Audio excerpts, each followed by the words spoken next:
Welcome back, everyone, to GGN. This is part 4 for today, for Friday, September 6, 2013. My website is ggnonline.net, and there will be 5 parts today, so I think I only got through like 6 articles in the third video, but you know, there's so much news that I want to cover sometimes, and I don't get enough time to talk or elaborate, so. But moving on here, we basically covered this about this exercise being carried out by SWAT teams, the good guys, the sheriffs, against sovereigns and basically people who don't want to be encroached upon. And we talked about militarized police storming trains looking for a bag of paper while terrorizing passengers. And moving on here, Massachusetts cop threatens to smash camera into man's face. So, God. Stop taking my photograph. Next to the officer. Be a jump. Stop taking my photograph. Next to the officer. Be a Photograph. Next to the officer. Be a gentleman. Yeah, well, that goes both ways. That goes both ways. Get that camera out of my face. I'm on public property. I can do what I want. That's not public property. I am now. You are so rude. Are you recording me? I'm in public. I'm a news person. Hold on.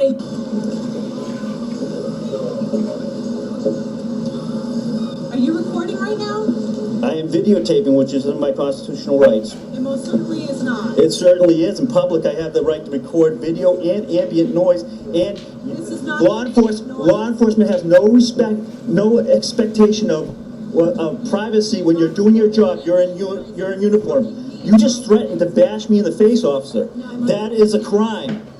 Just because you have a badge does not mean you can threaten people to bash them in the face. I hope you're. What crime was that? I'm going to continue to roll on this, just so you know. The Boston police tried to. This is case law, right here. You got to study up on your law. Oh, I forgot that you're a policeman. You don't have to be abusive to me and threaten to smash me in the face with my camera because I took a photo and asked a question. That's not what This is the United States of America. Last time I checked, and I'm in public, and you just made a bunch of noise towards me, and I don't appreciate it. I walked away from you and you followed me. Okay, that's what happened. Suppose we'll have to seize your camera as evidence, right? You're not seizing my camera unless you have due cause. So there you go, folks. I mean, they like to be hailed as heroes and public servants. So even if he did follow around with the camera, so freaking what? They got cameras everywhere now in the American people. Anyways, Long Beach cops caught on tape beating and tasing helpless suspects. So it just gets better. Police in Long Beach, California have opened up an investigation about an incident involving a suspect who was tasered and brutally beaten by police.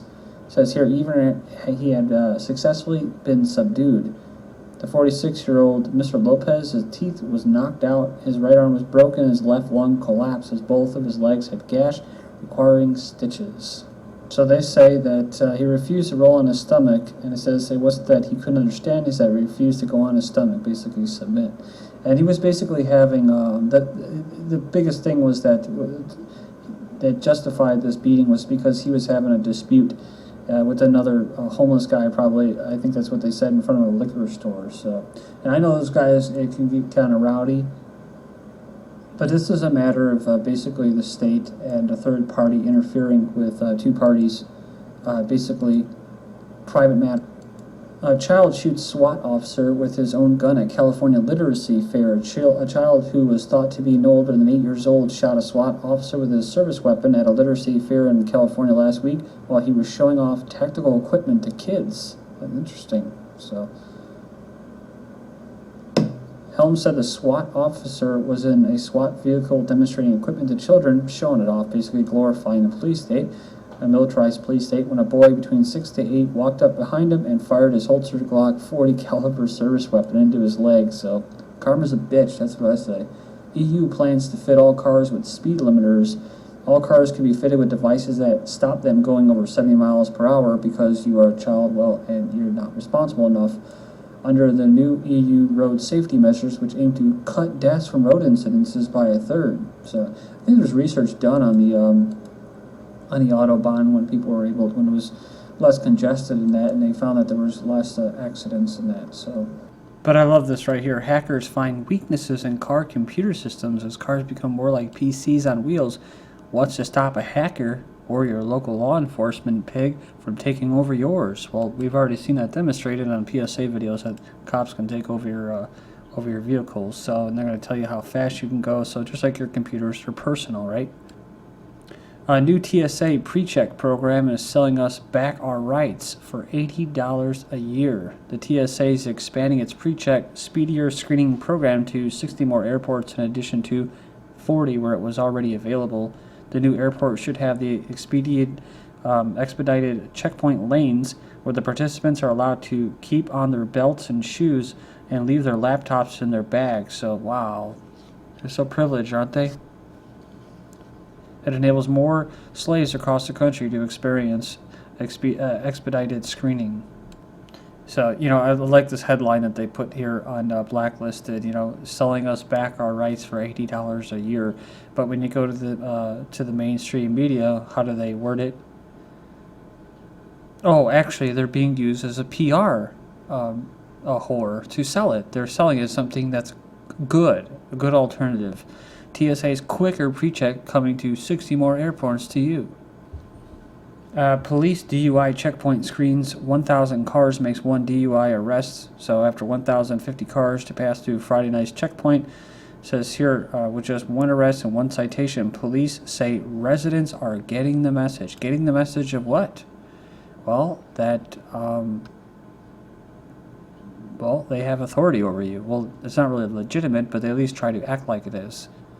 And people going through these checkpoints and handing over their licenses and their insurance and being harassed by these revenue collectors is justifying it and legitimizing it. So that's the message. Labor Day, Tennessee DUI checkpoints to require blood tests. So in Tennessee, DUI checkpoints will be using mandatory blood draws to determine if you're drunk. So, it's just pretty interesting because Americans, like I said, they actually live to work. They are proud to be good wage slaves, salary slaves for rent out of their times and stuff to corporations and to banks and that. And they don't get much vacation time. Peasants had a better vacation time than the current workforce. And so when they do go out to celebrate Labor Day, they're going to be harassed by the state, and that's just to let them know who's boss. So this is what this is about. Male drinkers get lectured by urinal cakes. Colorado plants them in bar bathrooms to cut down on drunken driving. So again, besides offloading liability because they're limited liability slaves, property of the state, that's the way they see you, and they have to look out for you. They have to dump these things into urinals. That's just to let you know when you're out on your own time, right? That they're just telling you what to do. No matter where you go, you're going to see them telling you what to do. That's, of course, the state encroaching. I say the state, it really is just kind of a corporate hybrid, kind of a private-public hybrid of corporations running the state. It's kind of as a mechanism for controlling the masses. But it's just a way for them to encroach on your personal life and to, like I said, legitimize their authority over you. Because you got to think about it, if their authority was legitimate, it should be questionable at all times. But you can't really question their authority, right? That makes you a dissident. That makes you anti-government terrorist. So the only way the only thing that the government can do, and the only way they can do it, is to try to use force to legitimize their authority, and that's what they do. The threat of force, DUI checkpoints, urinal cakes, telling you what to do. Amazon hiring 100 IT personnel for positions requiring top secret security clearances. Amazon, like I said before, is probably just run by the military, the government itself. It's a perfect example of what I'm talking about. This hybrid has more than 100 job openings for people who can get a top secret clearance, which includes a U.S. government administered polygraph examinations. These software developers, operation managers, and cloud support engineers, among others. Amazon is challenging established IT vendors for U.S. government intelligence work, illustrated by an escalating fight to build a private cloud for the CIA. PayPal freezes Mailpile's account and access to funds. So they said that the move was just too ridiculous even for PayPal. So they unfroze the account for now. But yeah, they actually froze these guys' account, and they were, I guess they were trying to run a campaign that would provide, encrypted emails, basically email accounts that were actually private. And they froze their accounts, and it said that that PayPal actually donated $1,000. So it says here that it makes them only $24 shy of making them an underfunded spook. So, how government spooks are making bank in Silicon Valley.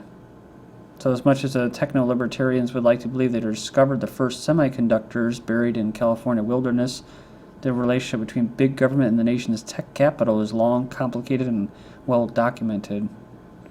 Yeah, intelligence agencies launching their own personal venture capital firms to invest in tech startups and recruit top tech talent. Say that real fast. A big shocker, Israel, one of the top spying threats facing U.S. intelligence service. So a lot of this intelligence information that's being kept on Americans that goes through this stuff is actually going through Israeli companies. The U.S. will probably punish Israel by giving it another $115 billion in contracts. The Obama regime views Israel as one of the top spying threats facing its intelligence services, leaked documents reveal. It's funny, they're up there with China, Russia, and Iran, Pakistan, and Cuba. Latest version of America's Army ready for download. So it's the latest fast-paced battlefield or battle drill exercise for small engagements. So basically, these are video games that are designed for training soldiers, basically simulation.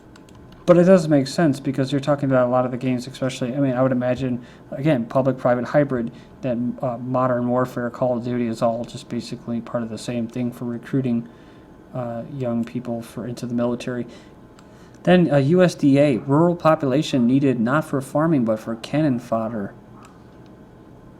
So the USDA, or U.S. Secretary of the Agriculture, is being challenged by other leaders to change this figure to get more people in rural area America to encourage farming and help more farmers get started.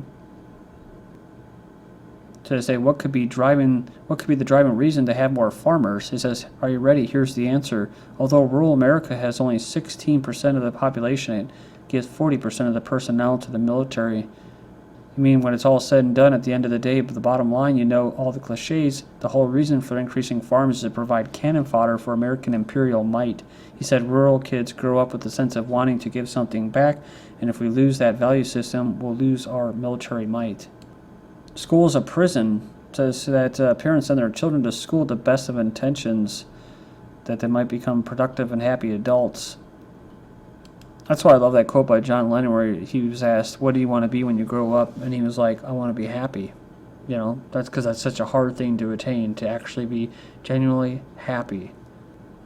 So it says here, school is a place where children are compelled to be and where their freedom is greatly restricted, far more restricted than most adults would tolerate in their workplaces. And in recent decades, they've been compelling our children to spend even more time in this kind of setting, and there's strong evidence that this is causing serious psychological damage to many of them. So, of course, they got to medicate them, give them more pills.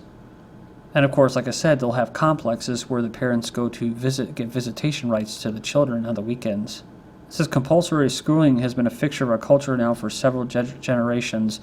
Of course, like I said before, it was built off the Prussian model system, compulsory and free education to make obedient workers. That's what it was all about. The blueprint was the Protestant Reformation, where schools are created to teach children to read the Bible, to believe the Scripture without questioning it, to obey authority figures without questioning them. That's what the Founding Fathers were quite clear about in their writings. So there is no reform. It's the same top-down teach and test method, which is motivated by rewards and punishments rather than by curiosity or by any real felt desire to know. School officials are considering putting assault rifles inside their schools. The German police removed 40 children during raid on Christian sect accused of abuse. So, of course, all the commenters, whether they abused them or not, they denied it. It's they have to go to the state. They have to get licenses to do what they want to do. And all these commenters bashed him, of course, The funny thing is that they went through their own traumatizing abuse in the education system here in America. Russia, children are getting gay love books from the West. That is public corruption of the younger generation. And pro-traditional marriage group says how many generations of children will be sacrificed to the gay gods? Thank you.